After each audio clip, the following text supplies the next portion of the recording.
buenos días. Soy Alexis Rebolledo, editor científico del SEX. Les doy la bienvenida a una nueva tertulia científica.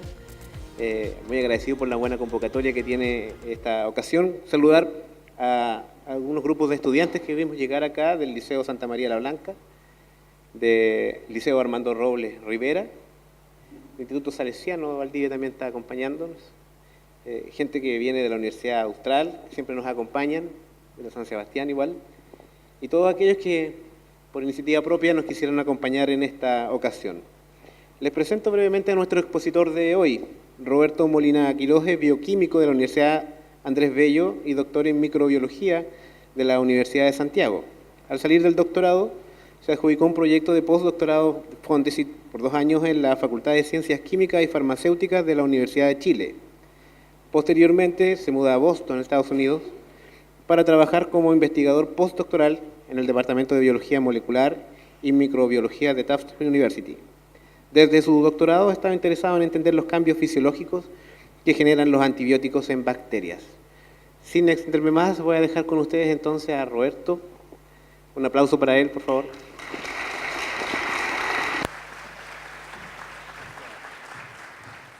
Bueno, primero que todo, muy buenos días a todos y bueno, quisiera agradecer a la gente del SEX por la invitación. Para mí la verdad es que es un agrado y un privilegio estar aquí hoy día con ustedes para poder conversar un tema que es realmente bastante importante, un problema de salud pública muy grande que vamos a ir viendo,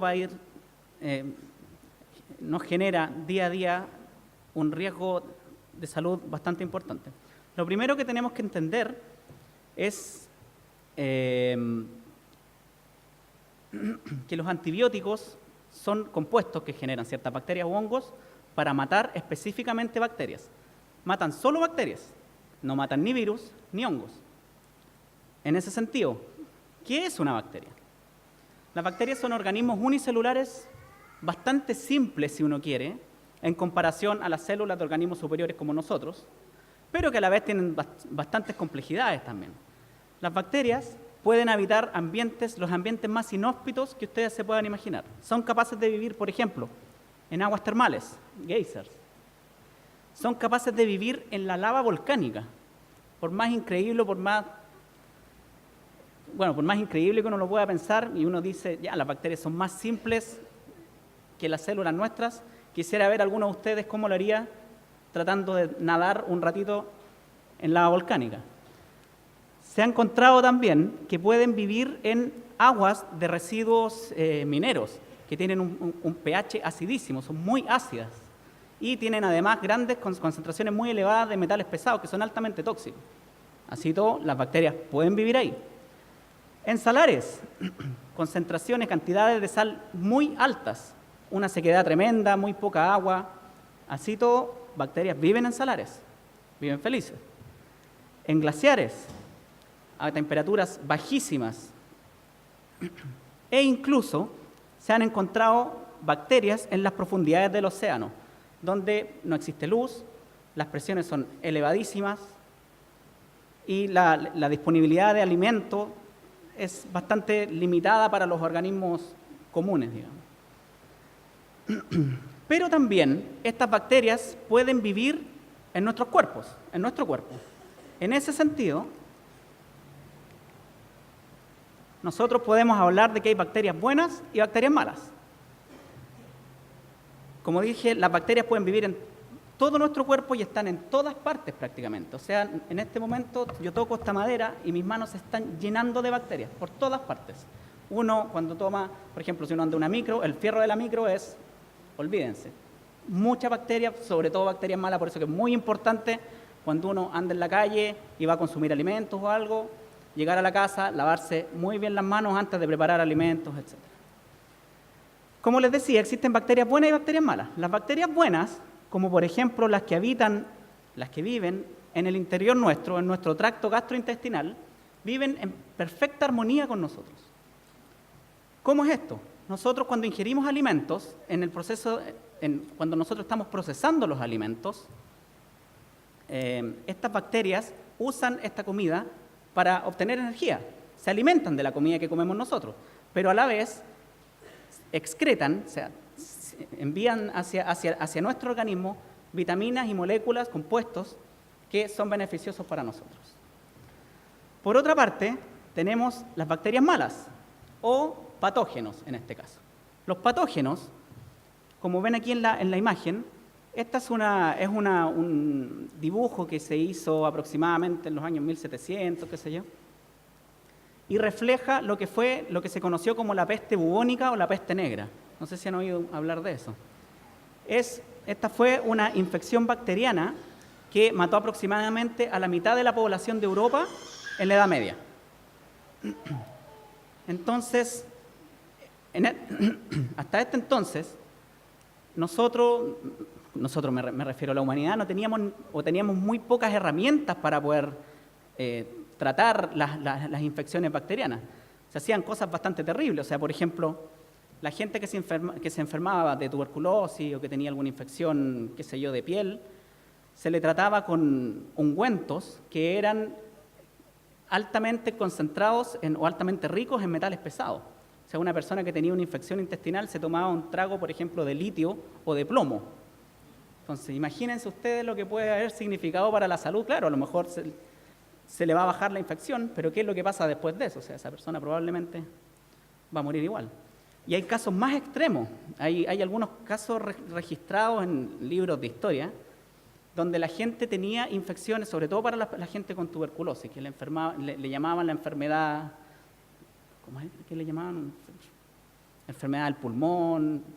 El síntoma era clásico, porque empezaban a toser sangre y veían que cuando una persona se enfermaba, un hombre se enfermaba, por ejemplo, su señora se enfermaba, su hijo se enfermaba, y en muy poco tiempo esta infección se desparramaba por todo el pueblo, la ciudad donde estuvieran, y era muy letal. Entonces, ¿qué es lo que hacía la gente? Era que le daba de estos concentrados de metales pesados, cadmio, plomo, cobre, qué sé yo, se lo tomaban y después los aislaban y los mandaban a las montañas, y en las montañas los metían en una especie de sarcófago y los calentaban con fuego. Entonces ellos habían visto, incluso en esos años ya se hacía algún tipo de investigación y habían visto que cuando la carne estaba podrida, por ejemplo, y la trataban con esto, no era que se arreglaba, pero en realidad se demoraba más en podrirse. Entonces, en el fondo, la gente se tomaba esto, lo ponían en los sarcófagos, los calentaban y, por supuesto, muchos de ellos morían, pero habían algunos otros que mejoraban. Entonces, en el fondo, estaba todo este problema de cómo tratar las infecciones. Ahora, ¿cuál es la particularidad que tienen las bacterias? Tienen muchas particularidades. O sea, primero, son capaces de reproducirse muy rápido. Por ejemplo, en un laboratorio, nosotros en el laboratorio podemos crecer una bacteria y podemos obtener grandes números de bacterias en muy poco tiempo. Las bacterias en condiciones de laboratorio se replican, son capaces de duplicarse, multiplicarse en 20 minutos.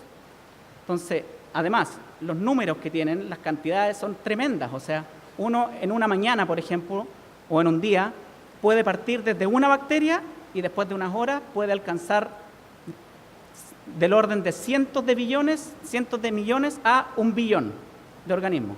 Entonces, ¿eso qué significa? Que también esta bacteria, al momento de estarse reproduciendo, puede cometer errores al estarse replicando. Y esos errores se traducen como mutaciones.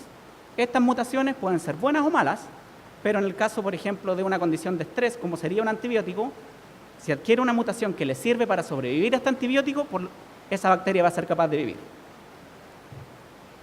La otra forma que existe es que hay bacterias que tienen, en realidad la gran mayoría de las bacterias tienen la capacidad de adquirir material genético externo. ¿Cómo lo hacen esto?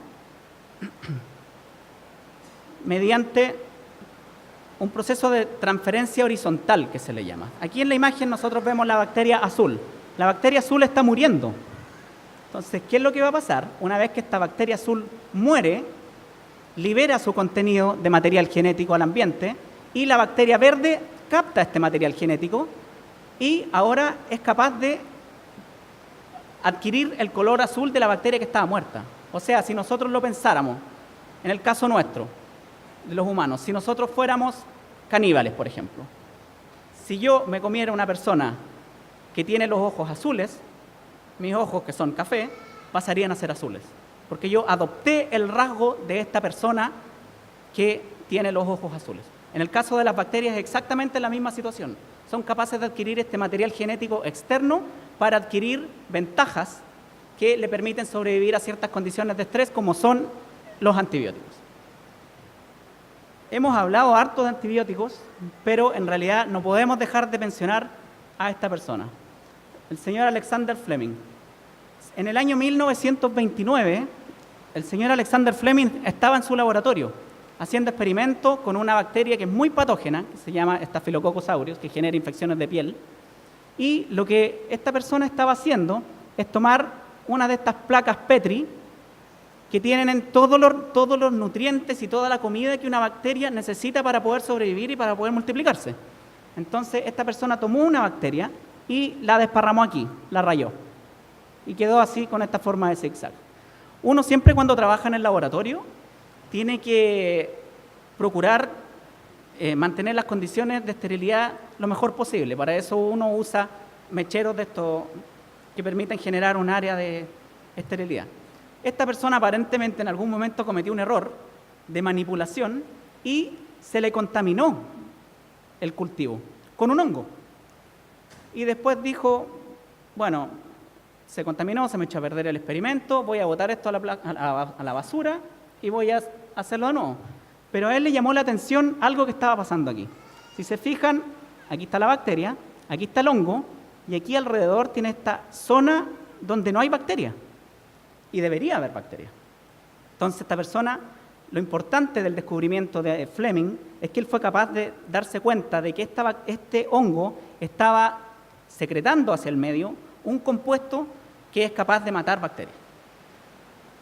Este descubrimiento lo tomó luego, 10, 15 años más tarde, un par de personas y fueron capaces de replicar y producir masivamente la penicilina. Esto que está secretando este hongo aquí es lo que conocemos el día de hoy como penicilina. Entonces, estas otras dos personas tomaron este hongo, lo produjeron, digamos, mayores cantidades, purificaron la penicilina y obtuvimos en los años 40 aproximadamente el primer antibiótico. Este descubrimiento le valió a Alexander Fleming y las otras dos personas el Premio Nobel de Medicina en el año 1941. Si se fijan, a la fecha nosotros hemos sido capaces de ir descubriendo diferentes moléculas o compuestos antibacterianos, diferentes antibióticos, tetraciclina, eritromicina, meticilina, etcétera, durante los últimos 50, 60 años. Pero diría yo que desde el año 2000 en adelante, desde los 80 en adelante, la velocidad a la que estamos descubriendo nuevos antibióticos bajó drásticamente. O sea, no hemos sido capaces de generar nuevos compuestos antibacterianos. Y ahora, si se fijan en la otra mitad de esta figura, al poco tiempo después de que un antibiótico es introducido para ser utilizado como terapia, empiezan a aparecer las cepas resistentes a estos antibióticos. Fíjense, por ejemplo, lo que pasa con la tetraciclina. Fue introducida como antibiótico para tratamiento en el año 1950 y 9 años después aparece una cepa resistente a tetraciclina. El caso de meticilina es aún más drástico. Fíjense que la meticilina se descubrió y se empezó a producir para ser utilizada en pacientes en el año 1960 y ya 2 años después hay cepas resistentes a los antibióticos. Entonces, la verdad es que este panorama durante los últimos 50 años, si lo vemos, es bastante desalentador. ¿Sí? ¿Sí? ¿Perdón?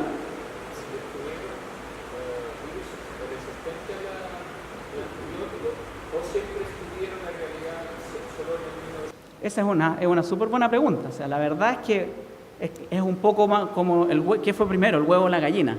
Probablemente estas bacterias resistentes a los antibióticos estaban en el medio, pero en menor cantidad.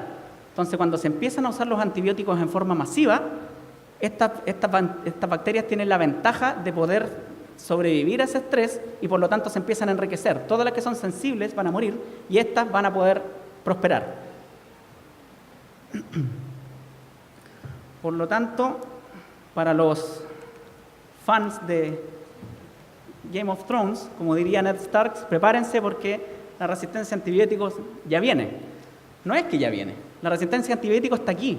Es un problema real el día de hoy y si nos fijamos en esta figura, este es un documento que generó hace 2 años la Organización Mundial de la Salud, donde se proyecta que las principales causas de mortalidad de aquí al año 2050.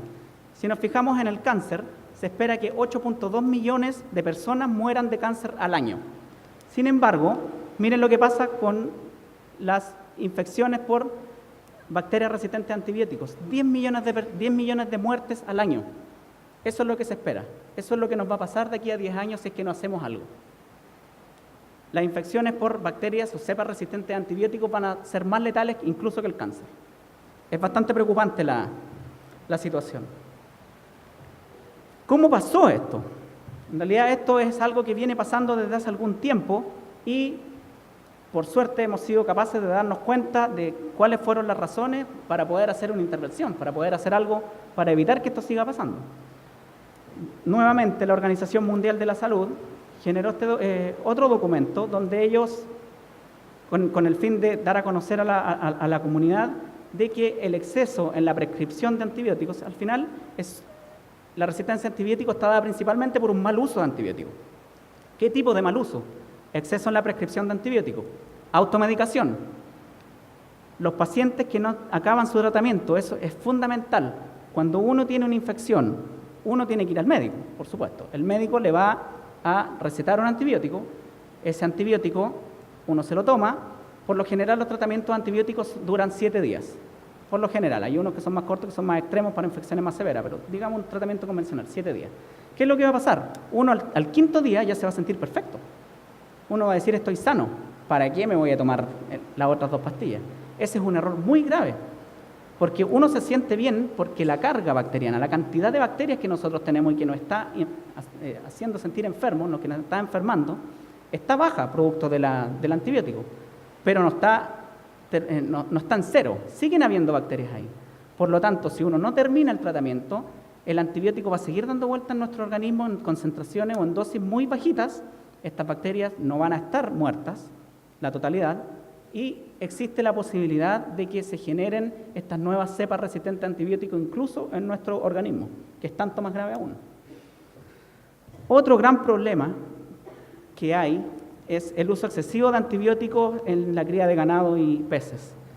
Solo como dato anecdótico, en Chile, en nuestro país, ustedes saben, nosotros somos productores de salmones, y el año 2007, producto de la cría de salmón para venta, digamos, nuestro país arrojó al mar 400 toneladas, alrededor de 400 toneladas de antibióticos. O sea, eso es tremendo. O sea, el riesgo de estar generando más cepas resistentes a antibióticos producto de este mal uso es tremendo. Algo hay que hacer al respecto. Control inadecuado de infecciones en hospitales y clínicas, falta de higiene o saneamiento y falta de desarrollo de nuevos antibióticos o de nuevas terapias.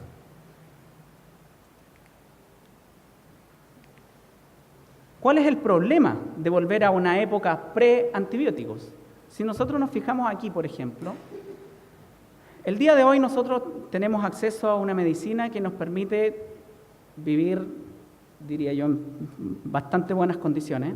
Y hay ciertos procedimientos que son rutinarios, como por ejemplo la instalación de marcapasos para las personas que tienen problemas cardíacos, la diálisis, la gente, por ejemplo, que tiene diabetes, que se puede inyectar insulina y puede vivir sin ningún problema. Hay muchas veces cuando una persona tiene problemas óseos, se reemplazan los huesos con prótesis, pero todo esto va de la mano de una intervención quirúrgica. Entonces, para instalar el marcapaso hay que abrir el corazón, etcétera, ¿cierto? Entonces, el riesgo de contraer una infección es muy grande. ¿Qué pasa ahora si nosotros no tenemos antibióticos que sean eficaces para poder tratar cepas resistentes a antibióticos, valga la redundancia? Es que todo esto que nosotros conocemos como la medicina convencional vuelve a una época prehistórica, si quieren. La gente, por ejemplo, si yo me quisiera inyectar insulina para poder vivir sin ningún problema, ¿qué pasa si tengo en mi piel alguna bacteria que sea resistente a antibiótico, me la puedo inocular, que se dice, me puedo infectar con esa bacteria y en el fondo va a ser peor el tratamiento en el fondo. Ahora, además, hay otros dos grandes grupos de riesgo, que son los pacientes que se están haciendo quimioterapia, tratamiento para el cáncer, y los pacientes que son portadores del virus del VIH, que genera el SIDA. Estos dos grupos de pacientes tienen su sistema inmunológico muy disminuido, está muy mermado, entonces son más susceptibles a tener infecciones. Y estas personas, si se toman una infección, por ejemplo, una infección respiratoria, con una cepa resistente a antibióticos, ahí lamentablemente hay muy poco que hacer.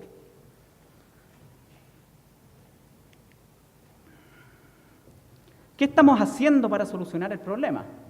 Varias cosas, la verdad. Como les decía, la Organización Mundial de la Salud generó este documento donde se proponen el uso de bueno, en realidad hay varios puntos que ellos proponen, tanto para que los gobiernos hagan algo al respecto, como para que los científicos o las universidades puedan aportar con alguna posible solución. Lo primero es hacer investigación y desarrollo en la detección y en detección de enfermedades de cepas resistentes a antibióticos y nuevas terapias. Nuevas terapias pueden ser nuevos antibióticos o, como vamos a ver después, otro tipo de terapia, no necesariamente antibiótico como tal. Cambios en las políticas públicas, muy importante. Algunos probablemente se deben recordar, hace 15, 20 años acá en Chile, uno tenía un dolor de garganta, cualquier cosa, iba a una farmacia y uno decía, ¿sabe qué? ¿Me puede vender una amoxicilina? Y a uno se la vendían. Y cualquier persona podía tener acceso indiscriminadamente a los antibióticos. Eso tenía que cambiar, afortunadamente cambió. Los gobiernos en gran parte del mundo se dieron cuenta que eso era un error tremendo y cambiaron las políticas públicas para administrar antibióticos. Ahora en este caso en nuestro país es con receta retenida, cosas de ese estilo. Y también, muy importante, el poder hacer vigilancia. La vigilancia se refiere a ver cómo van cambiando las cepas y cómo se va moviendo alrededor del mundo. Muchas veces pasa que una cepa que empieza un brote en Europa, después una persona infectada viaja a Sudamérica y puede traer la bacteria, y eso pasa mucho, sobre todo en estos tiempos que está tan globalizado. Y bueno, y si no me creen a mí, créanle a Batman. Cuando les dice, Robin dice, estoy resfriado, necesito antibióticos, ¿verdad? No necesitas antibióticos. Primero necesitas ir al médico. El médico te tiene que decir qué es lo que tienes. Tú no puedes decir qué es lo que tienes. Y segundo, el resfrío no se trata con antibióticos. El resfrío es un virus. Los virus no afectan a los antibióticos. ¿Qué más estamos haciendo? Esto, en realidad, para mi gusto, es fantástico. Es un desarrollo tecnológico tremendo que se ha alcanzado producto de aproximadamente 50 años, o más incluso, 50 años de investigación en los laboratorios, que significa la fagoterapia. ¿Qué es la fagoterapia? Es el uso de bacteriófagos. Los bacteriófagos son virus que son capaces de infectar específicamente bacterias, solo bacterias.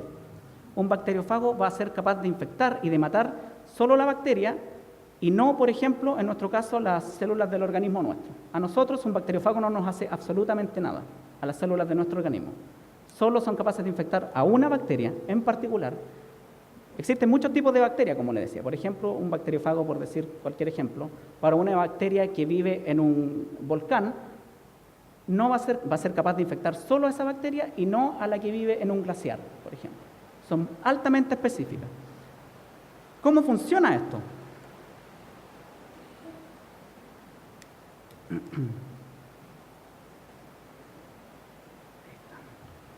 Si se fijan aquí en la imagen, esto es un virus de bacteria, un bacteriófago. Es capaz de acercarse a la superficie de la bacteria, se adosa sobre ella, la reconoce. Una vez que la reconoce, se acomoda e inyecta su material genético al interior de la bacteria. Una vez que inyecta el material genético de este virus, el virus es capaz de utilizar la maquinaria de la bacteria para poder reproducirse y generar cientos de miles, millones más bien dicho, de nuevas partículas virales o nuevos fagos que van a llenar el interior de la bacteria y en algún momento la van a romper. El virus se va a juntar tanta cantidad de bacteriófagos al interior de la bacteria que van a romper la bacteria y se van a liberar al ambiente. Entonces, la gente que estudiaba esto de cómo funcionan los bacteriófagos, cómo puede interactuar con la bacteria, en algún momento pensó, esto es maravilloso, o sea, ¿por qué no usamos esto para poder tratar infecciones bacterianas de diferentes tipos? Y en ese sentido apareció esta compañía biotecnológica chilena, producto nacional, Phage Technologies. Esta gente lo que hizo fue, primero, tomar todo esto, años de investigación científica, para traducirlo, para convertirlo en un producto. Y desarrollaron este producto que se llama Milk Keeper. ¿Qué es lo que hace? Es utilizar una mezcla de estos virus de bacterias para prevenir las diarreas infecciosas en terneros. O sea, ahora en el fondo, utilizando un conocimiento científico básico, somos capaces como sociedad de crear un producto que se va a traducir directamente en un beneficio económico y de salud. ¿Qué más estamos haciendo? Trasplante de heces fecales. Por muy feo, por muy tremendo que suene, esto es una consecuencia de la resistencia a antibióticos. Muchas veces pasa que una persona se agarra una infección por una bacteria resistente a antibióticos. Los médicos probablemente la van a tratar con 1, 2, 3 antibióticos para tratar de erradicar esa infección, pero eso a la vez va a matar no solo las bacterias que están generando la infección, sino que van a matar también nuestra flora normal. Si lo ponemos en términos prácticos, nuestra flora intestinal. Esa flora intestinal es fundamental que esté ahí, y los antibióticos no discriminan, o sea, ve una bacteria y la va a matar. Entonces, cuando estas personas se están tratando por una infección con una bacteria multiresistente a antibiótico, por ejemplo, van a perder la flora intestinal y ese es el ambiente perfecto para que llegue otra bacteria, que también es patógena y que se transmite especialmente en hospitales y que va a ser capaz ahora de colonizar el interior de nuestros intestinos, provocando tremendos problemas para la salud del paciente. Entonces, ¿qué es lo que hacía la gente? Además, esa bacteria es muy difícil de tratarla con antibióticos. Entonces, empezaron a hacer investigación en los laboratorios y en algún momento se dieron cuenta de que para evitar la colonización por esta bacteria que se aprovecha en el fondo de que ya está todo muerto en el intestino, la bacteria me refiero, lo que hace la gente, lo que se hizo en algún momento es tomar muestras de heces fecales del grupo familiar. ¿Por qué del grupo familiar? Porque se supone que uno está en una familia, todos tienen más o menos la misma dieta. Todos tienen, por ejemplo, si los hijos además van a compartir mucha información a nivel genético con sus padres, ¿verdad? O sea, van a ser relativamente similares, tienen una dieta similar, comen todos más o menos lo mismo, entonces la posibilidad de que haya algún problema de rechazo o algo por el estilo disminuye. Entonces lo que se hacía era tomar muestras de heces, homogeneizarlas y después mediante colonoscopía entregar esta mezcla de bacterias o de flora intestinal de la familia en el paciente que está infectado con esta bacteria que les decía. Un procedimiento bastante invasivo, bastante complicado, entonces en realidad en algún momento la gente empezó a hacer más investigación y se dieron cuenta y fueron capaces en realidad de lograr generar una píldora, pastillas, que tienen estas bacterias que provienen de las heces fecales. De hecho, en Estados Unidos existen compañías que tienen unas propagandas un poco bien entretenidas, en el fondo que dicen, tú donas tus heces, puedes ser un héroe. La gente está haciendo ahora eso, ellos lo hacen, o sea, eligen a los pacientes, les hacen un estudio clínico, tienen que ser pacientes sanos, etcétera, y si tú calificas para el estudio, te mandan un pote a tu casa, tú mandas tu muestra de heces y ellos hacen investigación y desarrollo de todas estas nuevas terapias para hacer trasplantes de bacterias intestinales en el fondo. ¿Qué más estamos haciendo? Desarrollo de péptidos antimicrobianos. Los péptidos antimicrobianos son compuestos que son producidos tanto por bacterias como por nuestro sistema inmune. Nuestro sistema inmunológico también es capaz de generar estos compuestos, estos péptidos antimicrobianos que tienen la particularidad de ser muy efectivos para matar bacterias. ¿Cómo funciona esto? Las bacterias o el mismo sistema inmune que les decía generan estos péptidos antimicrobianos que lo que van a hacer es adherirse a la superficie de la bacteria, van a generar una especie de, estos son los péptidos antimicrobianos, esta es la superficie de la bacteria, se van a intercalar de cierta forma en la superficie de la bacteria y van a generar un poro. Entonces, por ese poro va a salir el contenido del interior de la célula, pero más importante aún, todo el agua que está en el ambiente que rodea a la bacteria va a ingresar a la bacteria y se va a juntar tanta agua adentro que va a ser como un globo si uno en el fondo le pusiera agua. Se va a llenar tanto que en algún momento se va a reventar y va a producir la muerte de esta bacteria. Esto se está haciendo en los laboratorios, identificando qué tipo de péptido y cómo podemos sintetizarlos de manera más para poder usarlos como terapia. ¿Sí? Puede pasar. Sí, eso puede pasar. No todas las bacterias tienen la capacidad de tomar el ADN de forma natural, pero bajo ciertas condiciones es perfectamente posible. ¿Qué más estamos haciendo? Estamos utilizando probióticos y prebióticos. Probablemente a muchos aquí les debe sonar la palabra probiótico, los chamitos, que podemos encontrar en el supermercado, ¿verdad? Hace algunos años se descubrió que estos probióticos, que son microorganismos vivos, pueden ser bacterias o levaduras que viven principalmente en nuestro tracto intestinal, tienen una repercusión, tienen un impacto directo sobre la activación de nuestro sistema inmunológico, regulan la actividad de nuestro sistema inmunológico, por lo tanto son bastante beneficiarios para nosotros.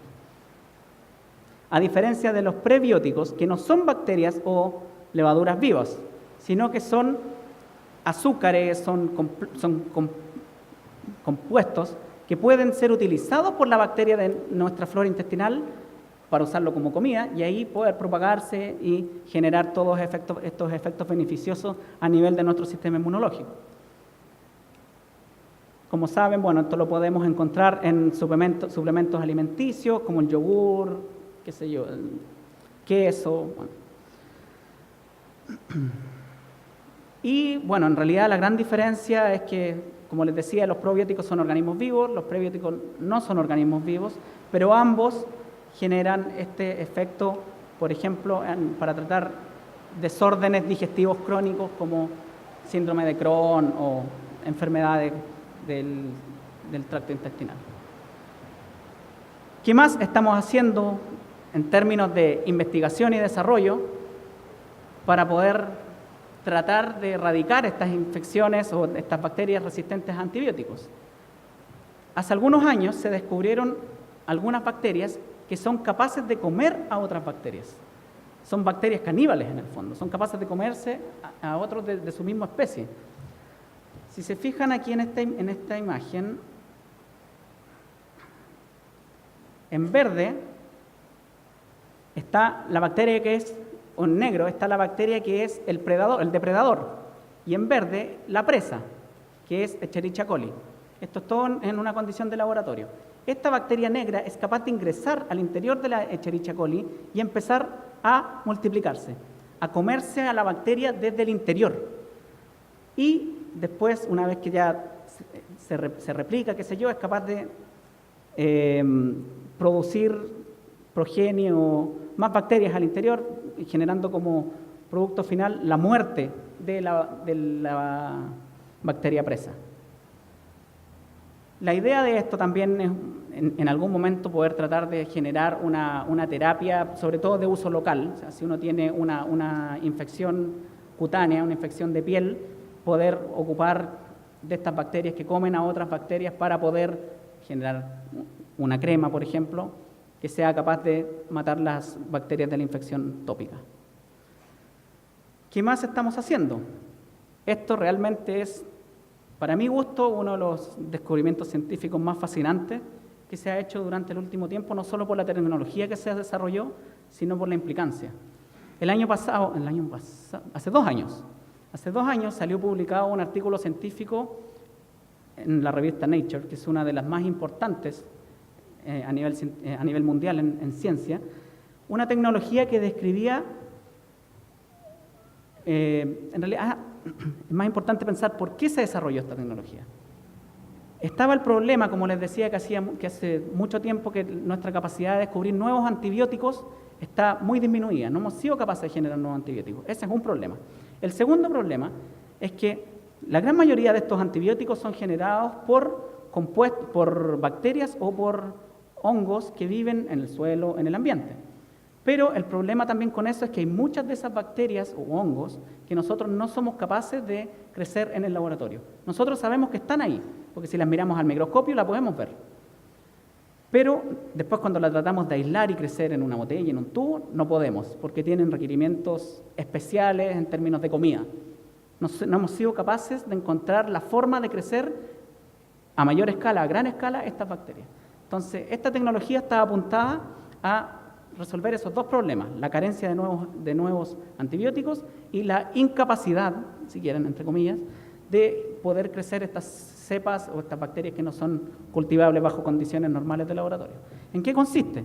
Estas personas tomaron una muestra de tierra de un lugar en el norte de Estados Unidos, se la llevaron al laboratorio, sacan un poco, qué sé yo, la miran en el microscopio y ven lo que esperábamos, cientos de bacterias, hongos, qué sé yo, de todo, todas muy distintas entre ellas, la tratan de crecer y pueden aislar 2, 3, 4, pero no los cientos que hay ahí.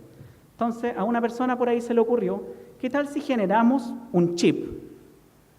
Que es una matriz con un poro muy pequeño, con un poro de un diámetro solo un poco mayor al diámetro de una bacteria. Si se fijan, esto es una bacteria que está al interior del poro y que nos va a permitir en el fondo aislar a esa bacteria del resto en la muestra, que va a ser muy compleja, que va a tener la bacteria azul, acá la bacteria morada, el hongo amarillo, el hongo verde, qué sé yo.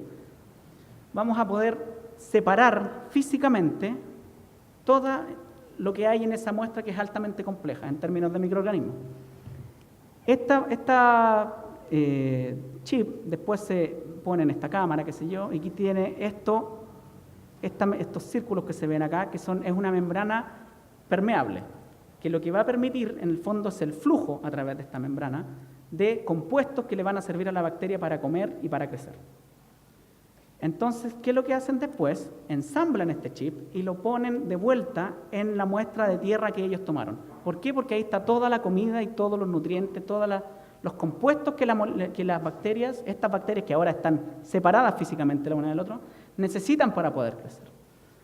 ¿Qué es lo que sucede con esto? Que ahora estas bacterias van a ser capaces de crecer aquí, se van a empezar a multiplicar y van a generar en el fondo, como lo llamamos nosotros en el laboratorio, colonias, que son unos puntitos que crecen en las placas que usa uno en el laboratorio y que significa que hay cientos de millones de microorganismos, cientos de millones de bacterias de la misma bacteria en el fondo y que además ahora van a estar aisladas la una del otro, vamos a ser capaces de separarlas.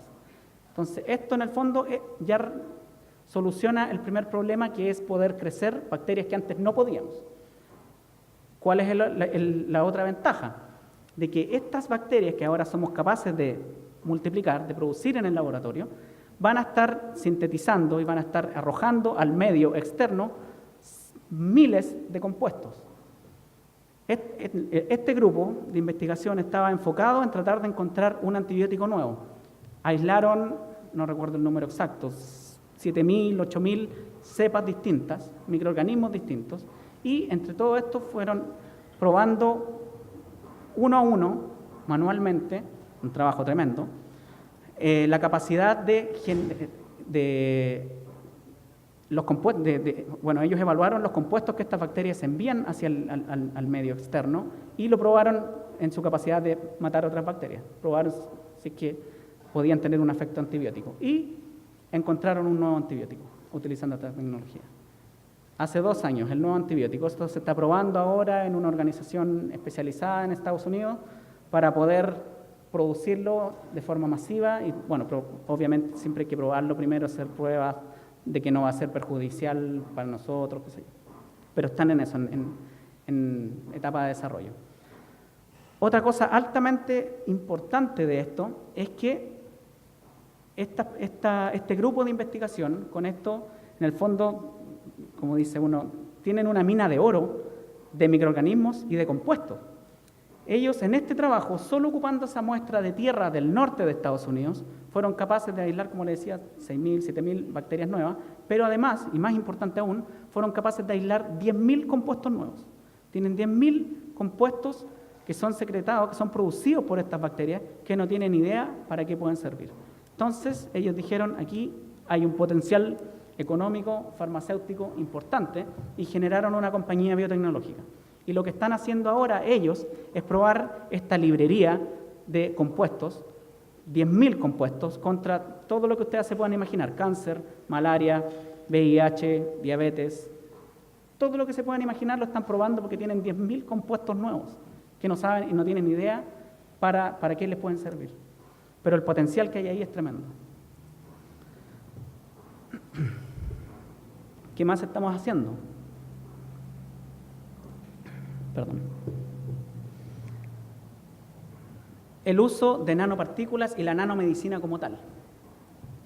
Esto está muy de moda últimamente y la verdad es que significa o consiste en utilizar unas partículas muy pequeñas del orden de los nanómetros, que es la millonésima parte de 1 milímetro. Son muy, muy, muy pequeños y que tienen diferentes propiedades químicas y físicas, lo que las hace muy interesantes para su uso en medicina. Algunas de las aplicaciones más comunes que se han probado y que se están desarrollando el día de hoy en los laboratorios es, por ejemplo, diagnóstico, para diagnosticar, porque son más sensibles a la detección de ciertas enfermedades para tumores que se están generando, qué sé yo. Entrega de drogas, debido a que son tan pequeñas, son capaces de atravesar las membranas, por ejemplo, la barrera hematoencefálica, cosa que ningún fármaco prácticamente, o muy pocos fármacos pueden hacer. Entonces tienen un potencial en medicina que es muy grande, diagnóstico, detección, para la toma de imágenes, diferentes funciones. Y a lo que concierne al tema de la resistencia a antibióticos, ¿qué es lo que se ha hecho? En este trabajo, los investigadores tomaron 3 cepas bacterianas, una cepa de Escherichia coli de laboratorio, que no es patógena, no nos enferma a nosotros la usamos todos los días en el laboratorio y no pasa nada, es muy segura para trabajar. Otra cepa de Escherichia coli, que es hermana de esta, pero que es multiresistente a drogas, multiresistente a antibióticos, tiene la capacidad de resistir a muchísimos antibióticos. Y otra de estas bacterias malas, otro de estos patógenos, Klebsiella pneumoniae, que es un patógeno de las vías respiratorias. ¿Qué fue lo que hicieron en este trabajo? Pusieron en unas gotas y vieron que, al mirarlo al microscopio, estos puntitos reflejan el número de bacterias que hay. Todos estos puntitos aquí son bacterias.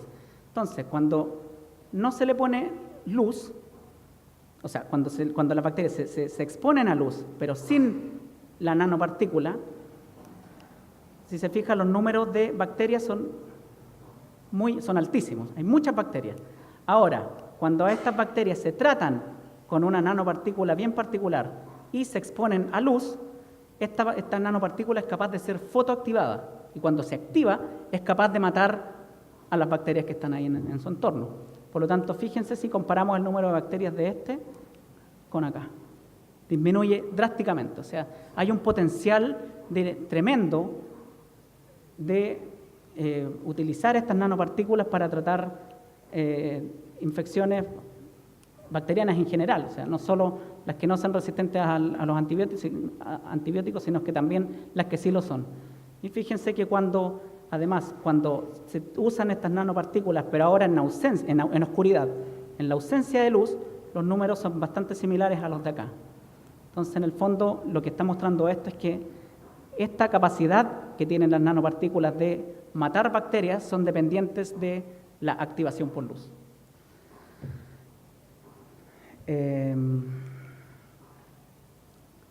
Bueno, nosotros, si están interesados, siempre estamos subiendo información de diferentes áreas de la microbiología. Estamos en Facebook, en Twitter, y si tienen alguna pregunta, yo feliz. Muchas gracias.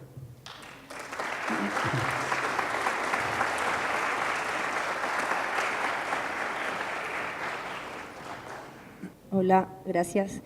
Tengo una duda con la terapia de bacteriófago. ¿Sí? Que, a todo esto el video, la recreación, genial.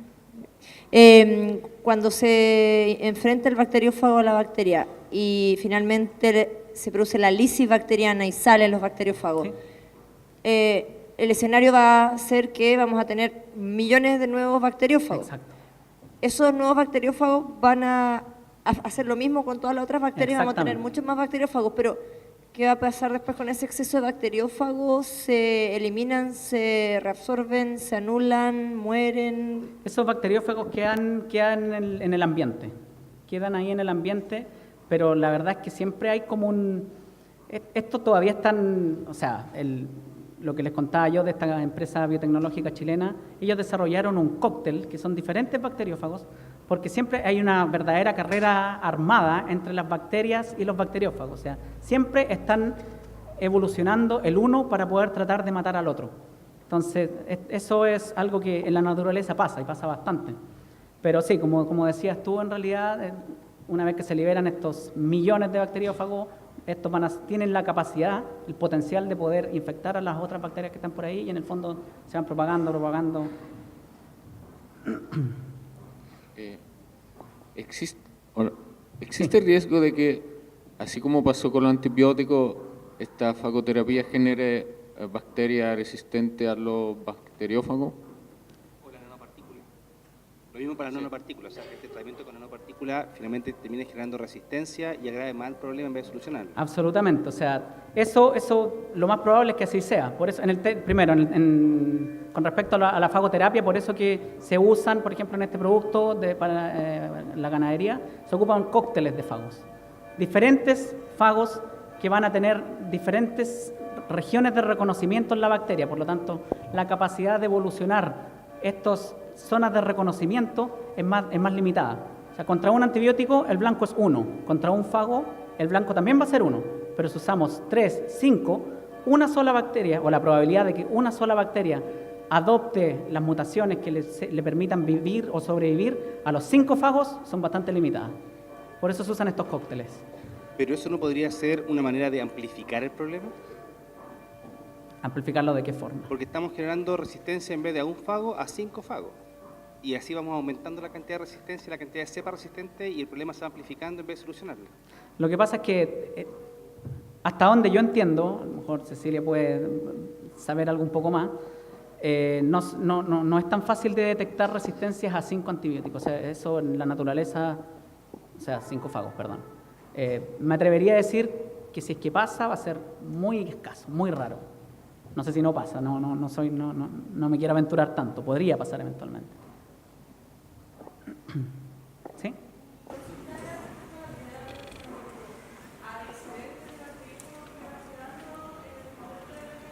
¿Sí? Esa es una muy buena pregunta. O sea, la verdad es que va a depender de varios factores. Primero, en un organismo, si nosotros fuéramos capaces de generar una terapia para que mate al patógeno que nos infecta a nosotros, por ejemplo, una infección intestinal, la va a matar. Se van a generar, como bien dices tú, cientos de millones y van a quedar ahí. Pero eso se van a ir eliminando. No es que van a estar ahí para siempre. O sea, el bacteriófago va a estar, tú sabes, que se va, por los movimientos intestinales y todo esto, todo el contenido se va vaciando. Entonces, la probabilidad de que quede ahí es muy baja.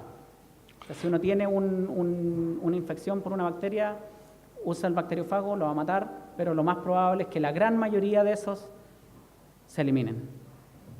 Y la pregunta es, ¿y por qué siempre tenemos que atacar de a uno? ¿Por qué no combinamos, por ejemplo, el bacteriófago con un péptido y eventualmente un antibiótico? Justamente, como decís vos, las posibilidades de que una resistente siga quizás más baja. Absolutamente, eso es lo que se está haciendo, de hecho.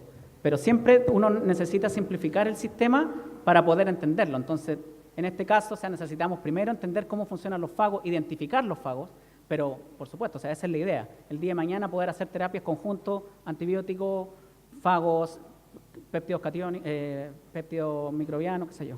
Sí, esa es la idea. Para allá va la terapia. ¿Cómo se inoculan en este caso en las vacas o en una persona estos bacteriófagos sin que nuestra respuesta inmune los elimine antes que ellos infecten una bacteria? Sí, la verdad es que esto, en el caso de las vacas, es un suplemento alimenticio. Hay otros casos que se han hecho, se desarrollan en spray, por ejemplo. Eso sería en sí de uso tópico, ahí no habría problema. Es que muchas veces también estos bacteriófagos se ocupan como terapia profiláctica, o sea, es para evitar que haya la infección. Por ejemplo, en el caso del cólera, la bacteria que genera el cólera, hace algún tiempo descubrieron que por el listeria, una de las enfermedades intestinales, vieron que en las líneas de producción de carne, por ejemplo, estas bandas que transportan la carne estaban contaminadas con estas bacterias patógenas. Entonces, encontraron un problema ahí, los científicos empezaron a estudiar y desarrollaron un producto que es con un fin profiláctico, y desarrollaron este spray para rociar estas bandas y matar ahí la bacteria antes de que contamine las carnes. Pero en el caso del sistema si uno quisiera tratar con un fago una infección intestinal, claro, o sea, eso puede pasar de que el sistema inmune lo reconozca, o sea, hay harta investigación que hacer antes de generar un producto de esas características. Todos han preguntado acerca de la fagoterapia y una de las propiedades que usted explicó es que los fagos son muy específicos a ciertas especies de bacterias.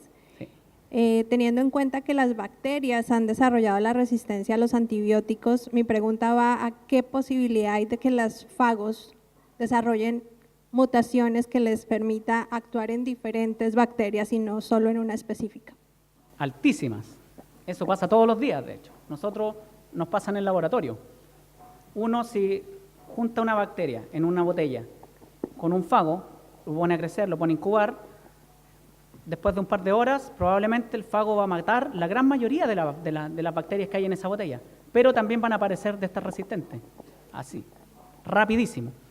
Por eso que les decía que es como una carrera armada en el fondo. Siempre la bacteria está tratando de eliminar al fago, el fago está tratando de resistir a la bacteria, entonces están constantemente evolucionando para poder ganarle el uno al otro. Si eso pasa, la gran propiedad del fago que es específico para los patógenos, ahora también puede atacar bacterias que son beneficiosas para el cuerpo. No, la diferencia ahí es que lo que va a cambiar en el fondo es la capacidad de sobrevivir al ataque que le puede hacer la bacteria blanco como tal. Pero es muy difícil que haya puede pasar también, sí. En realidad en microbiología no hay absolutos. Puede pasar de que por alguna mutación, por algún cambio, cambie la forma en que reconoce este bacteriófago a la bacteria. O sea, en los virus de organismos superiores eso pasa. O sea, ustedes se acuerdan hace algunos años cuando hubo este brote de la gripe porcina. Eso es el virus que nos infecta a nosotros, a los humanos, empezó infectando a los chanchos. Y después sufrió mutaciones, sufrió rearreglos, cambios, que hacen que ya no reconozca al chancho, sino que nos reconozca a nosotros y nos enferme. O sea, esas cosas pasan. Con respecto a algo que mencionaba alguien en otra pregunta, quizá, yo no sé, no soy biólogo, pero en mi opinión, para evitar lo que pasó con los antibióticos, que el uso masivo de antibióticos generó resistencia masiva a los antibióticos, tal vez como estrategia mundial compartida debería ser, no sé, parece más razonable hacer lo siguiente, que por, no sé, 20 años, 30 años, se usa una herramienta hasta que se desarrolla resistencia a esa herramienta, después de 30 años se usa la otra, porque si se usa todo junto, quizás vamos a tener super bacterias como X-Men que resisten a Exacto. todo y estamos cagados. Digamos. La verdad que la verdad es que eso se está haciendo el día de hoy. Sí, no lo mencioné, pero hay algunos grupos, hay algunos estudios clínicos donde la gente, los médicos, están tratando a los pacientes con drogas que ya sirven prácticamente para nada. La penicilina, o sea, los usos de penicilina en estos días son bien limitados. Porque hay muchas cepas resistentes, entonces se están dejando de usar entre comillas. Pero sí, o sea, en el fondo la idea es también un poco hacer estos tratamientos cíclicos. Tratar, como decías tú, 15 años con un set de drogas, después de esos 15 años, esto todo lo guardamos, sacamos un grupo nuevo y así. O sea, eso se está haciendo investigación al menos. Tú mostraste un video como de fluorescencia de un ataque de una bacteria dentro. ¿Qué bacteria era dentro de Escherichia coli o no? Escherichia coli era la presa y la otra era Delovibrio. Ya, y ¿esa era una simulación digital o son fotos reales? Son fotos reales. ¿En serio? ¿Puedes ponerlo de nuevo? No, y la pregunta es... Ay, maravilloso. Y la pregunta es, si esa bacteria va depredando a la Escherichia coli, tiene esa propiedad de desintegrar, ¿cierto?, el citoplasma de la Escherichia coli, su membrana y todo. ¿Se ha visto cómo actúa ante células humanas del cuerpo? O sea, ¿no afectará, si lo enfrentamos a la Escherichia coli, no se comerá también a las células epiteliales o algo así? ¿O solo tiene efecto de depredación y lisis sobre la Escherichia coli? Mira, hasta donde yo sé, la investigación que se ha hecho en Delovibrio ha estado solo enfocado por ahora a la interacción con la bacteria. Yo la verdad es que desconozco si es que se han hecho pruebas en humanos. Si yo tuviera que especular, para darte una respuesta, diría que los receptores, la forma como reconocen estas bacterias a sus presas, son muy distintas. La superficie de la célula bacteriana a la célula nuestra son muy distintas. Los azúcares son distintos, las proteínas son distintas. Entonces, la verdad es que a mi parecer, yo lo veo poco probable. De nuevo, no digo que no vaya a pasar. Falta mucha investigación para eso todavía. O sea, esto es solo una propuesta de poder ocupar estas bacterias carnívoras contra otras, pero para que de ahí a que llegue una terapia como tal, falta mucha investigación aún. Si una bacteria X es eliminada por un bacteriófago específico para dicha bacteria, luego una bacteria Y adquiere el material genético sobrante de la bacteria X. La bacteria Y también adquiere esa vulnerabilidad al bacteriófago específico.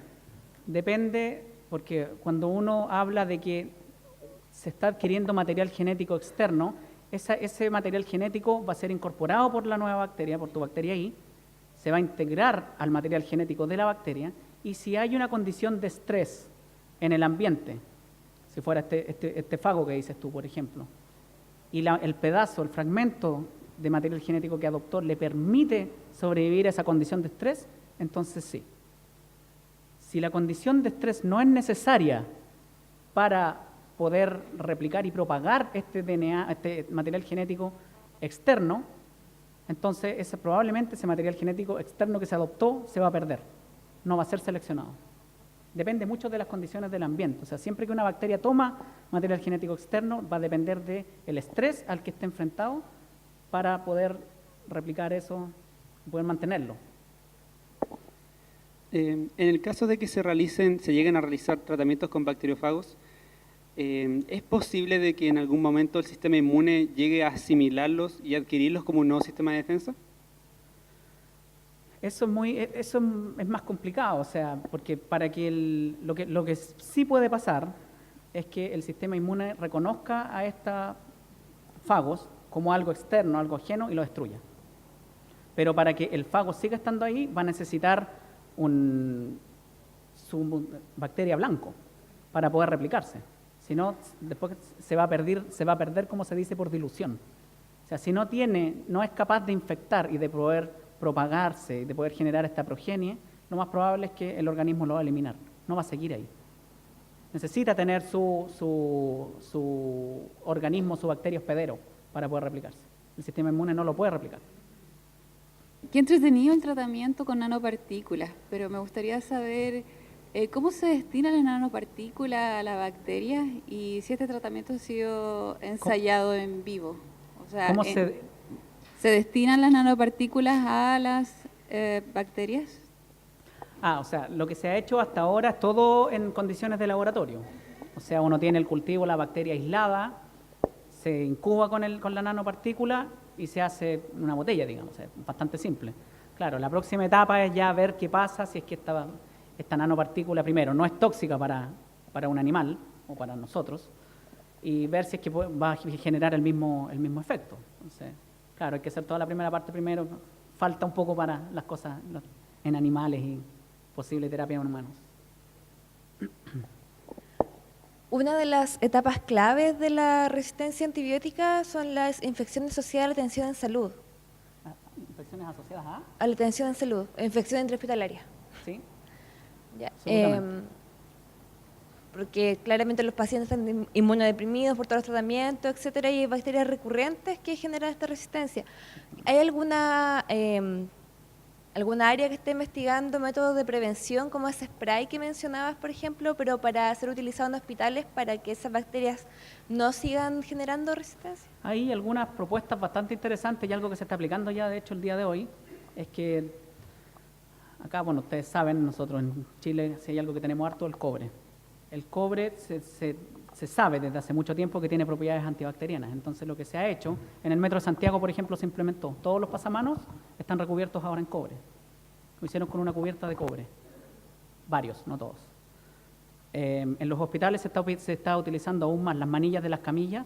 Se le están poniendo estos recubrimientos de cobre precisamente porque son capaces de matar bacterias. O sea, es una forma también de evitar el que se estén propagando en ambientes hospitalarios o en ambientes muy públicos estas bacterias que pueden generar después algún problema. Esa es una de las medidas que se está tomando.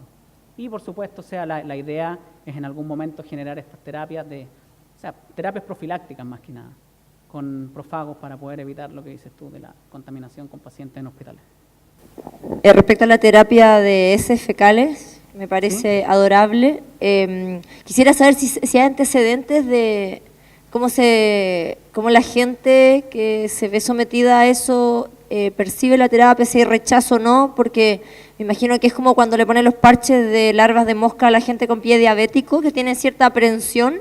Me imagino que si le dicen que le vamos a sacar heces a tu marido para ponértelas en líquido dentro de tu colon, es como, no es tan romántico como suena, pero me imagino que debe haber ciertas aprensiones del público que se ve sometido a esa terapia. No sé si hay antecedentes de eso. Sí, la verdad es que por eso se generó un poco esta terapia nueva con pastillas, porque era bien poco romántico, como tú dices. O sea, es bien, y el tratamiento era además muy invasivo, o sea, el poder entregar esta flora mediante colonoscopía, el tratamiento en sí era muy complicado. O sea, en su momento era lo mejor que había, y la gente que tenía estas infecciones se mejoraba. Entonces, la verdad es que entre estar pasando lo pésimo y que te den una alternativa, por muy atroz que pueda sonar o pueda verse, claro, la gente lo hacía. Pero sí, efectivamente es mejor hacerlo con píldora, y ahora lo que se hace son todos estos estudios a los pacientes, porque la gente, el público general, está donando heces. O sea, no es solo el grupo familiar, pero para eso tiene que haber un seguimiento de los pacientes sanos, qué tipo de dieta consumen, o sea, es algo bien estudiado y bien definido, o sea. No. Bien, quiero pedir un aplauso para Roberto. Muchas gracias.